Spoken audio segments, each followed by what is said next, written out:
Hello friends, हम लोग BPSC TRE exam के लिए हिस्ट्री की एससीईआरटी बुक पढ़ रहे हैं और इसमें हम लोग 6 क्लास का बुक पढ़ रहे थे जिसका अध्याय 10 शहरी एवं ग्राम्य जीवन, ये इसका पार्ट 1 कंप्लीट हो चुका है।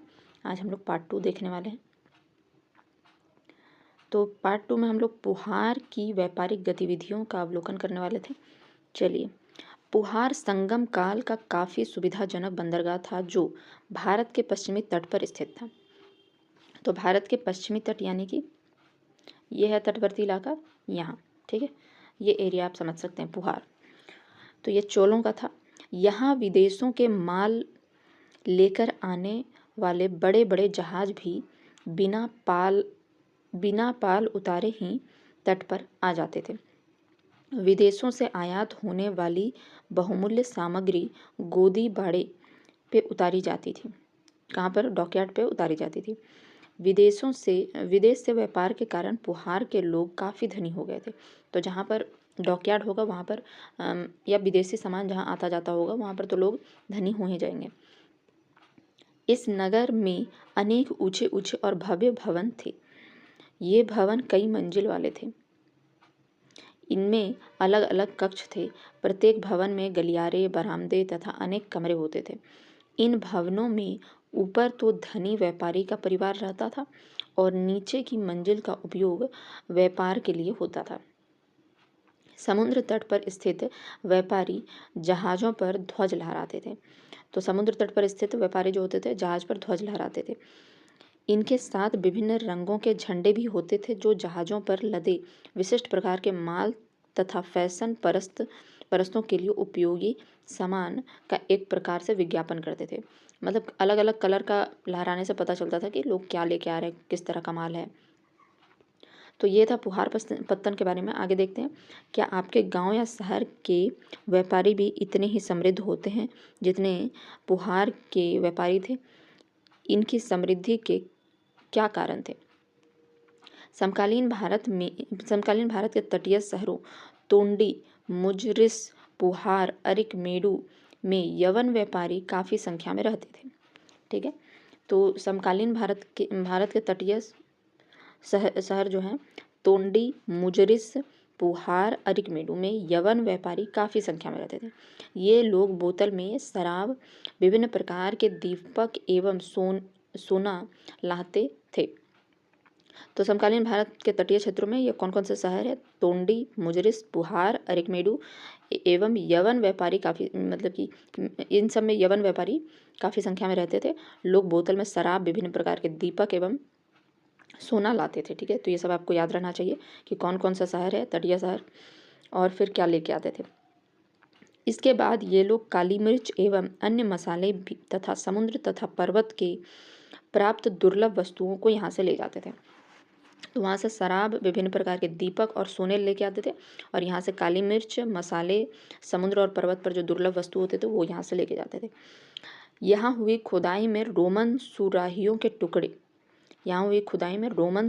टुकड़े, रोमन ताम्र सिक्के तथा ग्रेफाइट के चिन्हों वाले काले एवं लाल मिट्टी के बर्तन मिले हैं, जिनसे हमें भारत का रोम के साथ व्यापार की जानकारी मिलती है। तो रोम की व्यापार का जानकारी कहाँ किससे मिलता है? तो खुदाई में रोमन सुराही मिला है, रोमन सुराही के टुकड़े, रोमन ताम्र सिक्के मिले हैं, ग्रेफाइट के चट्टानों वाले काले और लाल मिट्टी के बर्तन मिले हैं। भारत द्वारा निर्यात किए गए सामान के बदले बड़ी मात्रा में सोने एवं चांदी के सिक्के भी यहाँ आते थे। तो भारत जो निर्यात करता था उसके बदले में सोने एवं चांदी के सिक्के यहाँ मिलते थे। विनिमय के साधन सिक्के। व्यापार वाणिज्य में विकास के साथ ही विनिमय लेन देन के साधन के रूप में सिक्कों का प्रचलन बढ़ा। आप पिछले अध्याय में संपत्ति और समृद्धि के प्रतीक के रूप में गायों को देखे होंगे। पहले व्यापार में वस्तु विनिमय प्रणाली प्रचलित थी, लेकिन अब सिक्कों के आधार पर संपत्ति का मूल्यांकन किया जाने लगा। पहले असमान भार वाले तथा अमानकीकृत आहत सिक्कों का उपयोग किया जाता था, परंतु मौर्य के बाद भारत में आंतरिक और बाह्य व्यापार का व्यापक विकास हुआ। हिंद यूनानी शासकों ने सोने के सिक्कों को भारत में पहली बार जारी किए। तो पहले क्या होता था, वस्तु विनिमय प्रणाली चलती थी, उसके बाद सिक्कों का चलन शुरू हुआ। ठीक है, पहले असमान भार वाले यानी कि आहत सिक्के का यूज़ होता था। उसके बाद धीरे धीरे क्या हुआ कि जब व्यापार बढ़ा, आंतरिक और बाह्य व्यापार जो था वह उसका विकास हुआ, तो सिक्कों का चलन शुरू हो गया। हिंद यूनानी शासकों ने सोने के सिक्के को भारत में पहली बार जारी किया। आहत सिक्के, चांदी या सोने के सिक्के पर राजकीय चिन्ह को आहत कर बनाए जाने के कारण इन्हें आहत सिक्के कहा जाता था। चांदी या सोने के सिक्कों पर राजकीय चिन्हों को आहत कर बनाए जाने के कारण इन्हें आहत सिक्के कहा जाता था। कुषाण शासकों के समय सोने और चांदी के जो सिक्के जारी किए गए थे, उनका प्रचलन व्यापारिक कार्यों तक सीमित था। तो कुषाण शासक के समय यहाँ पर देखे थे, हिंद यूनानी शासकों ने सोने के सिक्के भारत में पहली बार जारी किए थे। उसके बाद कुषाण शासक जो थे वह सोने और चांदी के सिक्के जारी किए। उनका प्रचलन जो था वह व्यापार के लिए ही सीमित था। इन शासकों के द्वारा दैनिक कार्यों के उपभोग के लिए तांबे के सिक्के भी प्रचलन में लाए गए। तो वो क्या करते थे, सोने और चांदी के सिक्के जो होते थे वह व्यापारिक कार्यों के लिए और दैनिक कार्य के लिए तांबे के सिक्के। ठीक है, पुरातत्वविदों को इस काल के सिक्के बड़े पैमाने पर मिले हैं। इन सिक्कों से हमें उसके जारी करने वाले शासकों के समय व्यापार, वाणिज्य एवं आर्थिक समृद्धि की जानकारी मिलती है। तो मतलब कि जो सोने के सिक्के जारी कर रहा है वो कितना समृद्ध शासक होगा, इसकी जानकारी मिलती है। समृद्धि की जानकारी, सिक्कों पर शासकों, देवताओं आदि के चित्र अंकित रहने से उस काल के कलात्मक विकास की भी जानकारी मिलती है। कौन से शासक होते थे और किस तरह का डिज़ाइनिंग उसमें किया गया है, उसके आधार पर देखिए, जहाँ जैसे कि इसमें दिखाया गया यहाँ पर, ये ऊपर आहत सिक्के हैं। ठीक है, तो आप समझ गए आहत सिक्के किस तरह का होता है। फिर डिज़ाइनिंग होने लगा, तो जितना बेहतर डिज़ाइनिंग उतना बेहतर हम लोग समझ सकते हैं कि उस समय कलात्मक विकास किस प्रकार हो गया था। कुषाण शासक के सिक्कों पर बौद्ध धर्म के चिन्ह अंकित मिलते थे। ठीक है, कुषाण शासक के सिक्कों पर किसका चिन्ह मिलता था, बौद्ध धर्म के चिन्ह अंकित मिलते थे। तो याद रखिएगा, कुषाण शासक के सिक्कों पर बौद्ध धर्म। अतः ये सिक्के उस समय भी आर्थिक संपन्नता एवं धार्मिक मान्यताओं पर प्रकाश डालते हैं। शहर की समृद्धि एवं शहर विभिन्न गतिविधियों का केंद्र। तो पहले जो पढ़े हैं अभी तक उसको रिवाइज कर लें। पहले तो यहाँ पुहार की व्यापारिक गतिविधियाँ देखते हैं। तो पुहार जो था वह किधर था, भारत के पश्चिमी तट पर था। उसके बाद यहाँ पर बड़े बड़े जहाज वहाज आते थे और यहाँ ऊंचे ऊंचे और भव्य मतलब यहाँ के लोग काफ़ी धनी हो गए थे, ऊंचे ऊंचे भव्य भवन बनाने लगे थे, कई मंजिलें होती थी। इनमें अलग अलग कक्ष होते थे, गलियारे, बरामदे, अनेक कमरे होते थे। इन भवनों में ऊपर तो धनी व्यापारियों का परिवार रहता था, नीचे की मंजिल का उपयोग व्यापार के लिए होता था। समुद्र मतलब कि नीचे का मंजिल जो होता था वो व्यापार के लिए, ऊपर लोग रहते थे। ठीक है, जब लोग समुद्र तट पर आते थे तो बहुत सारे झंडे लहराते हुए आते थे। ठीक है, उसके बाद संगम कालीन जो बहुत सारे अभी शहर हैं, तटीय शहर, तोंडी, मुजरिस, पुहार, संगम कालीन भारत के तटीय शहर जो थे, तोंडी, मुजरिस और पुहार, अरिकमेडु, यहाँ पर यवन व्यापारी काफ़ी संख्या में रहते थे। ये लोग शराब की बोतल, विभिन्न प्रकार के दीपक, सोना, ये सब चीज़ें लेकर आते थे और यहाँ से काली मिर्च, मसाले, समुद्री और पर्वतीय दुर्लभ वस्तुओं को लेकर जाते थे। यहाँ की खुदाई में क्या मिला है, रोमन सुराहियों के टुकड़े मिले हैं, रोमन ताम्र सिक्के, मतलब ये सब चीज़, और ग्रेफाइट के चिन्हों वाले काले और लाल मिट्टी के बर्तन मिले हैं। ठीक है, भारत का जो रोम के साथ व्यापार की जानकारी इसी सब के द्वारा मिलता है और यहाँ पर निर्यात किए गए सामान के बदले बड़ी मात्रा में सोने और चांदी के सिक्के भी यहाँ आते थे। ठीक है, चलिए, विनिमय के साधन के सिक्के। तो पहले क्या होता था, पहले तो मतलब उसी तरह के वस्तु विनिमय प्रणाली से हम लोग, देखिए, व्यापार वाणिज्य में विकास के साथ ही विनिमय के साधन के रूप में सिक्कों का प्रचलन बढ़ा। ठीक है, व्यापार बढ़ेगा तो सिक्कों का प्रचलन। आप पिछले अध्याय में संपत्ति और समृद्धि के प्रतीक के रूप में गाय को देखे होंगे। तो वैदिक काल में तो ऐसे ही होता था, गाय वाय देखते थे, जिसके पास ज़्यादा गाय है वो ज़्यादा समृद्ध है। पहले वस्तु विनिमय प्रणाली चलती थी, फिर धीरे धीरे जैसे जैसे व्यापार बढ़ा, सिक्के बढ़ने लगे।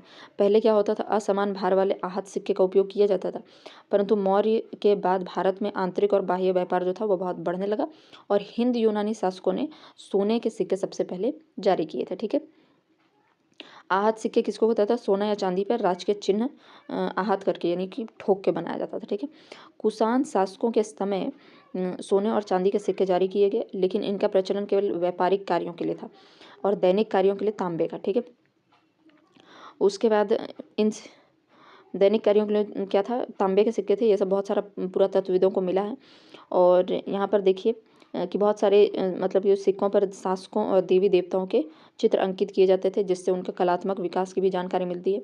कुषाण शासक जो थे अपने सिक्कों पर बौद्ध धर्म के चित्र अंकित करते थे, तो उस समय यह माना जाता है कि धार्मिक आर्थिक संपन्नता के साथ साथ धार्मिक मान्यताओं पर भी प्रकाश डालते हैं ये सारी बातें। चलिए, शहर की समृद्धि एवं शहर विभिन्न गतिविधियों का केंद्र। व्यापार वाणिज्य के क्षेत्र में अत्यधिक विकास ने शहरों को समृद्ध बनाया। जातक कथाओं से हमें जानकारी प्राप्त होती है कि किस तरह लोग व्यापार के माध्यम से आर्थिक रूप से संपन्न होते जा रहे थे। तो क्या पता चलता है, जैसे व्यापार वाणिज्य के क्षेत्र में अत्यधिक विकास होने से क्या हुआ, शहरों का भी विकास हुआ और जातक कथाओं में हमें जानकारी प्राप्त होती है कि किस तरह लोग मध्यम से आर्थिक रूप से संपन्न होते जा रहे थे। जातक कथाएं क्या है, तो बौद्ध धर्म की कुछ कुछ कथाएं हैं, किताबें हैं, उसको जातक कथा कहते हैं। शहर कई गतिविधियों का केंद्र हुआ करते थे। वे शिल्प कला, व्यापार, वाणिज्य, धर्म, शिक्षा आदि के केंद्र के रूप में विकसित थे। इस समय उत्तर भारत के प्रमुख नगर थे। उत्तर भारत में तक्षशिला, कौशाम्बी, श्रावस्ती, हस्तिनापुर, मथुरा, वैशाली, पाटलिपुत्र, उज्जैनी। और दक्षिण भारत में था टगर, पैठन, धन्य कटक, अमरावती, अरिकमेडु आदि महत्वपूर्ण शहर थे। अब ये उत्तर भारत हो तो आपको याद रहेगा, तक्षशिला, कौशाम्बी, श्रावस्ती, हस्तिनापुर, मथुरा, वैशाली, पाटलिपुत्र, उज्जैनी। लेकिन दक्षिण भारत का आपको याद रखना है। ठीक है, टगर, पैठन, धन्यकटक, अमरावती, अरिकमेडु। ठीक है, और ऊपर भी हम आपको एक जगह दिखाए थे, देखिए यहाँ पर समकालीन जो ये है, ये तोंडी ये तटीय शहर थे। ठीक है, तोंडी, मुजरिस, पुहार, अरिकमेडु, यवन व्यापारी काफ़ी संख्या में रहते थे। ठीक है, तो यह सब याद रखिए क्योंकि ऑप्शंस में दे देगा और एक नहीं देगा, बोलेगा कि बताइए कौन सा नहीं है। ठीक है, तो यह हो गया। इसमें आपको यही याद रखना है कि जैसे जैसे व्यापार वाणिज्य बढ़ता जा रहा था, शहर भी मतलब कि विकसित होता जा रहा था। शहर कई गतिविधियों का केंद्र था। कौन कौन सा, शिल्प कला, व्यापार, वाणिज्य, धर्म, शिक्षा आदि। ठीक है, खेती वेती केवल गाँव में होता था। ठीक है, बाकी जो रॉ मटेरियल वाला जितना भी काम है वो गांव में होता था, लेकिन जो बाकी काम है वो यहाँ पर होता था। ठीक है, चलिए पाटलिपुत्र के बारे में देखते हैं। विभिन्न गतिविधियों के केंद्र के रूप में हम पाटलिपुत्र पटना का उदाहरण ले सकते हैं। यह महाजनपद काल से ही अर्थात 6ठी शताब्दी ईसा पूर्व से ही महत्वपूर्ण नगर रहा है। यहाँ यातायात के लिए 2 तरह के साधन उपलब्ध हैं, जल मार्ग और स्थल मार्ग। हम लोग यहाँ देखे थे, यहाँ पर जल मार्ग बहुत ज़्यादा था, इसीलिए तो मगध राजवंश इतना मतलब कि बढ़ गया था। उत्तर पश्चिम में तक्षशिला की ओर जाने वाला स्थल मार्ग पाटलिपुत्र से होकर जाता था। दूसरी ओर जलमार्ग द्वारा ताम्रलिपि यानी बंगाल बंदरगाह तक भी यहाँ से रास्ता था। तो ये पहले भी देख चुके हैं कि दो तरह का रास्ता था, एक मतलब पाटलिपुत्र से तक्षशिला और पाटलिपुत्र से ताम्रलिपि बंगाल। ठीक है, ये 2 बंदरगाह, मतलब उधर तक्षशिला में बंदरगाह तो नहीं था, मतलब इधर बंगाल के साइड जो बंदरगाह था, तो दोनों साइड आने जाने का रास्ता था। ठीक है, यह बर्मा और श्रीलंका के लिए प्रमुख बंदरगाह था। ठीक है, कौन सा बंदरगाह, ताम्रलिपि। ठीक है, याद रखिएगा, यह श्रीलंका के लिए, बर्मा और श्रीलंका के लिए बहुत महत्वपूर्ण बंदरगाह था। बर्मा में यानी कि म्यांमार तो बगल में ही है, श्रीलंका भी वहीं से जाया जाता था। शहर की चारों तरफ से किलेबंदी की गई थी। तो यह जो पटना शहर है, इसके चारों तरफ से किलेबंदी की गई थी।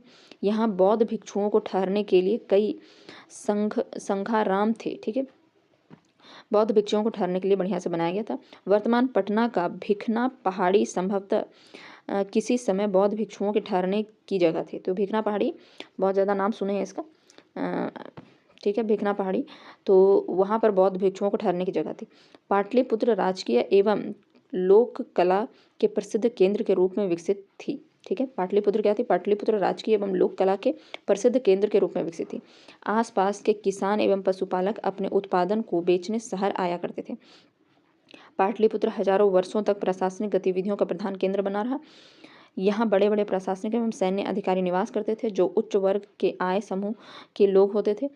इनकी आवश्यकता को ध्यान में रखते हुए कई प्रकार की सांस्कृतिक गतिविधियां विकसित की गई थी। इन अधिकारियों द्वारा मठों एवं मंदिरों को दान दिया जाता था। प्रायः शहर के राजा, रानी, बड़े बड़े अधिकारी, धनी, व्यापारी एवं शिल्पकार दान देते थे। स्रोतों से जानकारी मिलती है कि यहाँ अस्त्र शस्त्र बनाने वाले, रथ बनाने वाले रथकार और सोनार, लोहार, बुनकर, बढ़ई इस तरह के लोग निवास करते थे। तो यह सब शहर में ही निवास करेगा, क्योंकि ये सब पहनने का भी यही लोग पहन सकता है, इन्हीं लोगों के पास इतना पैसा है। तो इसका देख लिए हम लोग कि पाटलिपुत्र में क्या है। 6ठी शताब्दी ईसा पूर्व से यह महत्वपूर्ण नगर था। जलमार्ग और स्थल मार्ग दोनों था। तक्षशिला भी जा सकते थे और यहाँ ताम्रलिपि बंगाल बंदरगाह भी यहाँ से जाया जा सकता था। यह ताम्रलिपि बंगाल का जो बंदरगाह था वो बर्मा और श्रीलंका जाने के लिए बहुत अच्छा मतलब प्रमुख बंदरगाह था। चारों तरफ किलेबंदी की गई थी। बौद्ध भिक्षुओं को ठहरने के लिए संघराम थे, ठीक है। और भिकना पहाड़ी बौद्ध भिक्षुओं के ठहरने की जगह थी, ठीक है। बाकी सब इसमें कुछ खास नहीं। यहाँ बड़े बड़े लोग रहते थे, दान वान किया करते थे बहुत सारे। चलिए आगे देखते हैं। हमें उस समय के गाँव के बारे में अपेक्षाकृत कम जानकारियाँ प्राप्त हैं, क्योंकि उस समय के गांव की खुदाई पुरातत्वविदों द्वारा शायद ही हुए हैं, ठीक है। कि गांव की खुदाई नहीं की गई, ठीक है। जो शहर थे वहाँ सबकी खुदाई की गई है, तो गांव के बारे में ज़्यादा जानकारी नहीं। फिर भी अभिलेखों एवं तत्कालीन साहित्यों से हमें गांव के बारे में जानकारियाँ प्राप्त होती है। मौर्योत्तर काल के सभी गाँव एक समान नहीं थे। उन पर कहीं परिस्थिति एवं जलवायु का असर था, तो कहीं सांस्कृतिक भिन्नता थी, ठीक है। तो केवल ये अच्छी जो बड़ी बड़ी बातें हैं, इसको सुन के ये मत सोचिएगा कि बहुत समृद्ध था सब कुछ। गांव भी था और उसमें से भी बहुत तरह का परिस्थिति था, ठीक है। पहाड़ी एवं वन्य प्रदेश के गांव दूर दूर बसे थे एवं उनकी जनसंख्या विरल थी। जनसंख्या विरल मतलब बहुत दूर दूर थी। जबकि गंगा घाटी के गांव घनी आबादी से युक्त थे। उत्तर भारत एवं दक्षिण भारत के गांव की प्रशासनिक संरचना, स्थानीय प्रशासन थोड़ी भिन्न थी। आइए देखें गांवों का सामाजिक एवं प्रशासनिक स्तर कैसा था। गांव में सबसे प्रभावशाली व्यक्ति गांव का मुखिया होता था, जिसे ग्राम भोजक भी कहा जाता था, ठीक है। यह पद वंशानुगत होता था। इसके पास गांव में सबसे अधिक भूमि होती थी, तो ये सबसे अधिक भूमि वाले को मुखिया बनाया जाता था, ठीक है। वंशानुगत होती थी। ये खेती करने के लिए दास या गुलाम, बंधुआ मजदूर रखते थे। ये राजा के लिए कर भी वसूलते थे तथा न्यायाधीश एवं पुलिस का भी काम करते थे, ठीक है। तो यह तीनों था। कलेक्टर भी था, जुडिशरी भी संभालता था, पुलिस भी था, ठीक है। तो छोटे स्तर के किसान जिनके पास अपनी भूमि होती थी उसे गृहपति कहा जाता था। जिसके पास अपनी भूमि होती थी, गृहपति। सबसे ज़्यादा भूमि है तो उसको के मुखिया बना दिया जाता था, जिसे ग्राम भोजक बोलते थे। गांव में कुछ ऐसे लोग भी रहते थे जिनके पास अपनी ज़मीन नहीं होती थी और वे दूसरों की ज़मीन पर मजदूरी करते थे। इस तरह के लोगों में दास, कर्मकार यानी कर्मकार, शिल्पकार आदि शामिल थे, ठीक है। दक्षिण भारत के बड़े किसानों को वेलाल कहा जाता था। ये ज़रूर याद रखिएगा। पिछले बार ही इसका दरोगा का एग्ज़ाम हुआ था, तो उसमें मेंस में देखे थे, ठीक है। तो वेलाल कहा जाता था। छोटे किसान को उनवार कहते थे, तो बड़े किसान को वेलाल, छोटे किसान को उनवार कहते थे। भूमिहीन मजदूर वर्ग एवं दासों को कड़ेसियार और अदिमई कहा जाता था। अब यहाँ जो 3-4 नाम दिया गया है बहुत ही इंपॉर्टेंट है। बड़े किसान को वेलाल, छोटे किसान को उनवार, और जो मजदूरी करते थे, भूमिहीन मजदूर वर्ग के जो होते थे, दास जो होते थे, कड़ेसियार या अदिमई कहा जाता था। अधिकांश गांव जो बड़े बड़े होते थे उनमें लुहार, कुम्हार, बढ़ई तथा बुनकर जैसे शिल्पकार भी होते थे। मौर्योत्तर कालीन भारत के भिन्न भिन्न क्षेत्रों में कई तरह के वस्तुओं का उत्पादन किया जाता था। कश्मीर, कौशल, विदर्भ और कलिंग हीरों के लिए विख्यात था। मौर्योत्तर कालीन भारत के भिन्न भिन्न क्षेत्रों में कई तरह की वस्तुओं का उत्पादन किया जाता था। कश्मीर, कौशल, विदर्भ और कलिंग हीरों के लिए विख्यात था। तो याद रखिएगा हीरों के लिए कौन कौन विख्यात था। कश्मीर, कौशल, विदर्भ और कलिंग। मगध वृक्षों के रेशों से बने वस्त्रों के लिए और बंगाल मलमल के रेशों से बने वस्त्रों के लिए प्रसिद्ध था, ठीक है। तो कौन कौन सा एरिया क्या क्या चीज़ के लिए था। तो कश्मीर, कौशल, विदर्भ, कलिंग जो होता था ये हीरों के लिए था, ठीक है। तो इसमें देखिए 3 तो नाम क से ही हुए, कश्मीर, कौशल, कलिंग, ठीक है। एक विदर्भ जो है वो अलग है। तो ये हीरो के लिए विख्यात था। मगध वृक्षों से रेशों से बने वस्त्रों के लिए था, ठीक है। बंगाल में मलमल के रेशों से बने वस्त्रों के लिए प्रसिद्ध था। कपड़ों के उत्पादन के लिए उत्तर में काशी, ठीक है। उत्तर में काशी और दक्षिण में मदुरै प्रमुख केंद्र था। तो यह जो नाम दिया हुआ है सब और किस चीज़ के लिए प्रसिद्ध था, कॉपी में नोट कर लीजिए। यहाँ महिलाएं भी काम करती थी, विशेषकर सूत कातने का काम महिलाएं करती थी। इस काल में व्यापारी एवं शिल्पकार संगठित रूप से काम करने लगे थे। इनके अपने अपने संघ थे जिन्हें श्रेणी कहा जाता था। तो ये जो अपने अपने संघ बना के रखते हैं ना, यूनियन टाइप का, उसको श्रेणी कहा जाता था। ठीक है। श्रेणियों के द्वारा शिल्पकारों को प्रशिक्षण देना, कच्चे माल उपलब्ध कराना तथा तैयार माल का वितरण कराने का कार्य किया जाता था। तो ये श्रेणी जो बना हुआ था व्यापारी का, शिल्पकार का, ठीक है, तो ये अपने जो संघ बना के रखे थे, श्रेणी उसको कहते थे। तो इन श्रेणियों का काम क्या होता था कि जो शिल्पकार को प्रशिक्षण देना है, मतलब पढ़ाना लिखाना, वो पढ़ाओ कि कैसे बनेगा, कच्चा माल उपलब्ध कराना, तैयार माल को इधर उधर जहाँ बेचने के लिए ले जाना है वितरित करना। ठीक है, ये सब किया करते थे। श्रेणियाँ बैंक का कार्य भी करती थी। जमा धन का निवेश लाभ के लिए किया जाता था। ठीक है, कि जो आपके पास धन जमा है उसको आप निवेश कीजिए और लाभ कमाइए। जैसे आज बैंक जिस तरह से करती है, लाभांश का कुछ हिस्सा पैसे जमा करने वाले व्यक्ति को दे दिया जाता था। इसका कुछ हिस्सा धार्मिक संस्थाओं के विकास के रूप में भी दिया जाता था। ठीक है, लाभांश यानी लाभांश मतलब कि जो इंटरेस्ट मिलता था उसका कुछ हिस्सा जो होता था, जो व्यक्ति पैसा जमा किया है उसको दे देते थे, और कुछ हिस्सा, आज तो क्या होता है सारा हिस्सा हम ही लोगों को मिल जाता है, लेकिन सारा हिस्सा नहीं मिलता, कुछ हिस्सा तो सरकार को भी टैक्स के रूप में देते हैं कभी कभी जब ज़्यादा होता है। तो कुछ हिस्सा क्या करते थे, यहाँ पर भी लाभ व्यक्ति को दे दिया जाता था जो जमा करा, और कुछ हिस्सा जो होता था धार्मिक संस्थाओं के विकास के रूप में दे दिया जाता था। इस तरह हम देखते हैं कि मौर्योत्तरकालीन भारत में राजनीतिक अस्थिरता के बावजूद भी कृषि एवं व्यापार में इतनी अधिक प्रगति हुई कि भारत यहाँ उत्पादित वस्तुओं एवं प्राप्त खनिजों को विदेशों में निर्यात करने वाला देश बन गया। तो मौर्योत्तर काल में आप देखें कि कितना सारा मतलब टूट फूट गया था, राज्य अलग अलग हो गया था, बार बार राजनीतिक उतार चढ़ाव हो रहा था, लेकिन इसके बावजूद भी व्यापार और कृषि में प्रगति होती जा रही थी, और इतना ज़्यादा हो रहा था कि उत्पादित वस्तुओं को विदेशों में निर्यात भी किया जा रहा था। इसी काम में भारतीय धर्म एवं संस्कृति का विदेशी धर्म एवं संस्कृति के साथ समन्वय स्थापित हुआ। ठीक है, मतलब यही सब विदेशों के साथ जो आयात निर्यात हो रहा था, इससे क्या हुआ, विदेशी धर्म और संस्कृतियों से भी इनका सामंजस्य हुआ। परिणाम स्वरूप सुदूर पूर्व के देशों के कला एवं साहित्य से भी प्रभावित हुए। जातक कथा, एक जातक कथा है, एक निर्धन की चतुराई। ठीक है,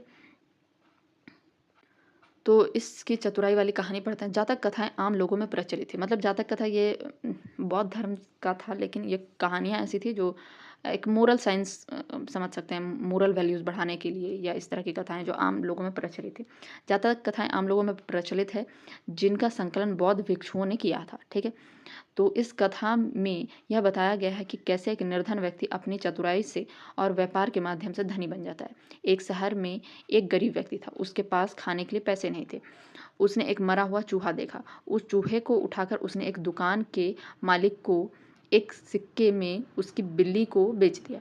तो चूहा जो मरा हुआ था वह क्या किया, एक दुकान के मालिक को क्या किया, एक सिक्के में उस बिल्ली को बेच दिया, जिसको मतलब बिल्ली को खाना था तो बिल्ली को बेच दिया। दूसरे दिन बड़ी जोरों की आंधी आई, वह वहाँ के राजा का बगीचा टहनियों एवं पत्तों से भर गया। तो राजा का जो बगीचा था वह इतना जोर का आंधी आया कि सारा टहनी और बगीचा से भर गया। राजा का माली उसे माफ़ करने के लिए सॉरी सॉरी सॉरी राजा का माली उसे साफ करने के लिए परेशान था, माफ़ करने के लिए बोल दिए थे, साफ करने के लिए परेशान था। तभी इस व्यक्ति ने बगीचे की सफाई का काम माली से इस शर्त पर ले लिया कि बदले में माली सारी टहनियाँ एवं पत्ते उसे देगा। मतलब माली से क्या कहा कि हम सारा बगीचा साफ़ कर देंगे और आप इसके बदले में क्या कीजिएगा, सारी टहनियाँ पत्ते मुझे दे दीजिएगा। माली तुरंत तैयार हो गया। उसी समय पास में बहुत से बच्चे खेल रहे थे। व्यक्ति ने उन्हें मिठाई का लालच देकर टहनियाँ एवं पत्ते को बाहर रखने को कहा। देखते ही देखते बगीचा बिल्कुल साफ हो गया और टहनियाँ एवं पत्ते भी एक जगह जमा हो गए। तभी राजा का कुम्हार बर्तन पकाने के लिए ईंधन की तलाश में उधर से गुजर रहा था। उस चतुर व्यक्ति ने उन टहनियों एवं पत्तों को उसके हाथ बेच दिया, जिससे उसके पास कुछ पैसे इकट्ठा हो गए। उसके बाद उस व्यक्ति को एक चतुराई सूझी और उसने एक बड़े बर्तन में पानी लेकर घास काटने वाले 500 व्यक्तियों को पानी पिलाया। उसकी सेवा भक्ति देखकर घास काटने वालों ने उससे कहा, तुमने हमारी प्यास बुझाई, बोलो हम तुम्हारे लिए क्या कर सकते हैं।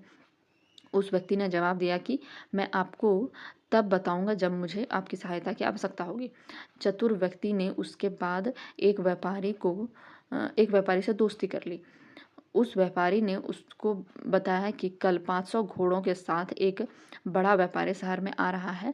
तभी उस व्यक्ति ने घास काटने वालों के पास जाकर कहा, कल तुम सभी मुझे एक एक गट्ठर घास दे देना और तब तक अपने घास मत बेचना जब तक मेरी पूरी घास नहीं बिक जाए। इस तरह उस व्यक्ति के पास 500 गट्ठर जमा हो गए। जब घोड़े के व्यापारी का कहीं घास नहीं मिला तो उसने उस व्यक्ति से 1000 सिक्के में इसके सारे घास खरीद लिए। इस तरह देखते ही देखते अपनी चतुराई से वह निर्धन व्यक्ति धनी बन गया। तो यह एक जातक कथा था, ठीक है। तो यह चैप्टर कंप्लीट हो गया है। हम रिवाइज कर लेते हैं एक बारी फटाफट। तो यहाँ हम लोग क्या क्या देख रहे थे, तो पुहार की गतिविधियाँ देखे थे। पुहार एक पश्चिमी तट पर एक बंदरगाह था और यहाँ पर लोग विदेशों से बड़े बड़े जहाज़ लेके आया करते थे और यहाँ के लोग बहुत अमीर हो गए थे। ऊंचे ऊंचे भव्य मकान बना रहे थे, कई मंजिल वाले, कई कक्ष हुआ करते थे। प्रत्येक भवन में गलियारे, बरामदे, अनेक तरह के कमरे होते थे। नीचे लोग क्या करते थे, व्यापार करते थे और ऊपर धनी लोग रहा करते थे। समुद्र पर स्थित जो व्यापारी जहाज होता था वो ध्वज लहराते हुए आते थे। कई रंग बिरंगे झंडे होते थे। संगमकालीन भारत के तटीय शहरों में तोंडी, मुजरिस, पुहार, अरिकमेडु में यवन व्यापारी काफ़ी संख्या में रहते थे, जो बोतल में शराब, विभिन्न प्रकार के दीपक और सोने लाद कर लाते थे, ठीक है। यहाँ से क्या लेके जाते थे, काली मिर्च, अन्य मसाले, समुद्र एवं पर्वत पर दुर्लभ वस्तु लेके जाते थे। खुदाई से रोमन सुराहियों के टुकड़े मिले हैं, रोमन ताम्र सिक्के मिले हैं, ग्रेफाइट के चट्टान वाले काले और लाल मिट्टी के बर्तन मिले हैं। इससे पता चलता है कि रोम के साथ व्यापार हो रहा था।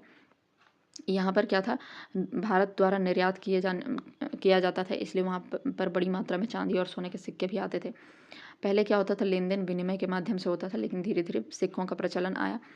पहले समृद्धि देखा जाता था, गाय किसके पास कितना गाय है उसके आधार पर पहले वस्तु विनिमय की प्रणाली चलती थी। उसके बाद क्या हुआ, असमान भार वाले आहत सिक्के चलने लगे।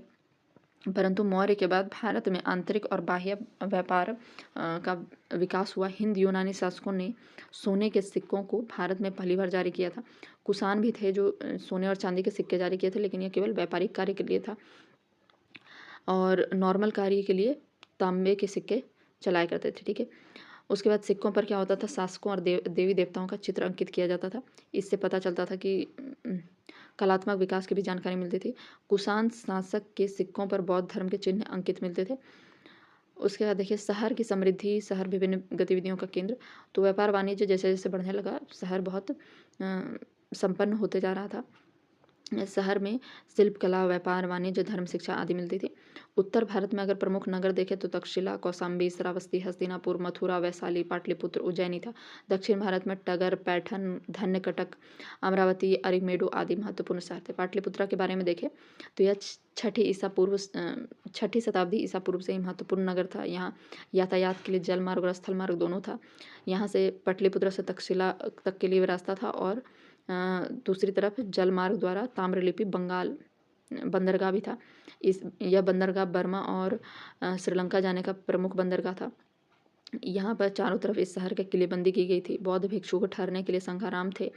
भिघना पहाड़ी संभवतः जो था बौद्ध भिक्षुओं के रहने का जगह था और यहाँ पर बहुत अमीर अमीर लोग रहते थे। बहुत तरह का कार्य होता था, ठीक है, दान वान दिया जाता था। यहाँ पर अस्त्र शस्त्र बनाने वाले, रथ बनाने वाले रथकार, सोनार, लोहार, बढ़ई, बुनकर ये सब निवास करते थे। गांव भी वहाँ पर थी और बहुत मतलब कि इसके बारे में बहुत जानकारी नहीं है, लेकिन थोड़ी बहुत जानकारी है। मौर्योत्तर काल में गांव एक समान नहीं थे, मतलब उन पर अलग अलग तरह की परिस्थितियाँ रहती थी, जलवायु का असर रहता था। पहाड़ी और वन्य प्रदेश जहाँ पर था वहाँ लोग ज़्यादा नहीं रहते थे, बहुत विरल जनसंख्या थी। गंगा घाटी में घनी आबादी थी। उसके बाद गांव के बारे में देखें तो गांव का सबसे प्रभावशाली व्यक्ति होता था गांव का मुखिया, ठीक है, जिसे ग्राम भोजक कहते थे। इसके पास सबसे ज़्यादा अधिक भूमि होती थी, मतलब सबसे अधिक भूमि होती थी और यह पद वंशानुगत होता था। ये खेती करने के लिए दास या गुलाम बंधुआ मजदूर को रखते थे। राजा के लिए कर वसूलते थे, न्याय भी करते थे और पुलिस का भी काम करते थे। छोटे स्तर के किसान जो होते थे उनको गृहपति कहा जाता था, ठीक है। और जिनके पास दूसरों की ज़मीन पर जो काम करते थे, मजदूरी करते थे, दास, कर्मकार आदि शामिल थे, ठीक है। दक्षिण भारत में जो बड़े किसान होते थे उनको वेलाल कहा जाता था, छोटे किसान को उनवार, और जो भूमिहीन मजदूर वर्ग के दास थे उनको कडेसियारे या अधिमई कहा जाता था। अधिकांश गांव जो बड़े बड़े होते थे उनमें लोहार, कुम्हार, बढ़ई, बुनकर, शिल्पकार आदि होते थे, ठीक है। उसके बाद मौर्योत्तरकालीन भारत में भिन्न भिन्न क्षेत्रों के लिए बहुत तरह की वस्तुओं का उत्पादन होता था। जैसे कश्मीर, कौशल, विदर्भ और कलिंग में हीरों के लिए विख्यात था। मगध वृक्ष के रेशों से बने वस्त्रों के लिए प्रसिद्ध था। बंगाल मलमल के रेशों से बने वस्त्रों के लिए प्रसिद्ध था। कपड़े का उत्पादन में सबसे जो उत्तर में था काशी था, और दक्षिण में मदुरै प्रमुख केंद्र था, ठीक है। यहाँ महिलाएं भी काम करती थी, महिलाएं सूत कातने का काम करती थी। व्यापार और शिल्पकार जो होते थे संगठित रूप में काम करते थे और अपने अपने अपने संघ थे जिन्हें श्रेणी कहा जाता था। जो श्रेणी होते थे ये प्रशिक्षण देने का काम, कच्चा माल उपलब्ध कराने, तैयार माल का वितरण करने का कार्य किया जाता था। श्रेणियाँ बैंक का भी कार्य करती थी। जमा धन का निवेश निवेश लाभ के लिए किया जाता था, मतलब धन जमा किया जाता ताकि लाभ मिल सके, और जो लाभांश यानी इंटरेस्ट मिलता था वह उसका कुछ पैसा तो व्यक्ति को दे दिया जाता था जो पैसा जमा कर रहा है, और कुछ हिस्सा क्या करता था वह धार्मिक संस्थाओं के विकास में दिया जाता था। इस तरह मौर्योत्तर काल में देखते हैं कि बहुत अस्थिरता थी राजनीतिक रूप से, लेकिन फिर भी कृषि और व्यापार में बहुत ज़्यादा प्रगति हो रहा था। लोग इतना वस्तु उत्पादन कर रहे थे कि निर्यात भी किया जा सके विदेशों में, और इससे क्या हुआ, इसी क्रम में भारतीय धर्म एवं संस्कृति का भी विकास हुआ। भारतीय धर्म और संस्कृति का विदेशी धर्म और संस्कृति के साथ समन्वय स्थापित हुआ, ठीक है। और उसके बाद परिणाम स्वरूप सुदूर पूर्व के देशों के काल एवं साहित्य में भी इसका प्रभाव इससे प्रभावित हुए। उसके बाद एक कथा है जो कि इतना ज़रूरी नहीं है, इससे क्वेश्चन नहीं आएगा। जो आपको इंपॉर्टेंट फैक्ट्स हम लास्ट में, चैप्टर के लास्ट में बताते हैं, प्लीज़ उसको बार बार रिवाइज किया कीजिए, ठीक है, क्योंकि क्वेश्चन वहीं से बनेंगे, ठीक है। तो यह चैप्टर कंप्लीट होता है। Thank you.